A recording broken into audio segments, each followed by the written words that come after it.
खूपदा लोक असं म्हणतात की आमचं लक्ष लागतच नाही श्वासावरती. सुरुवातीला कुठलीही गोष्ट करत असताना आपल्याला ती थोडी चॅलेंजिंग वाटू शकते, अवघड वाटू शकते. पण जसं जसं आपण प्रॅक्टिस करत जातो तसं तसं आपलं लक्ष श्वासावर लागायला मदत होते. सुरुवातीला नाही लागलं तरी हरकत नाही आहे. 1-2 मिनिटासाठी तर आपण करू शकतो.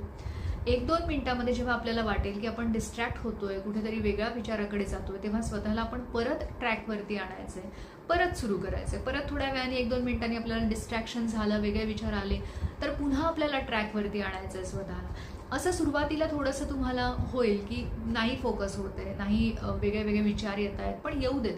त्या विचारांचं टेन्शन घ्यायचं नाही किंवा ते का आले म्हणून स्वतःला त्रास करून घ्यायचा नाही. स्वतःला सांगायचं की मी आता पुन्हा माझं लक्ष माझ्या श्वासावरती केंद्रित करत आहे.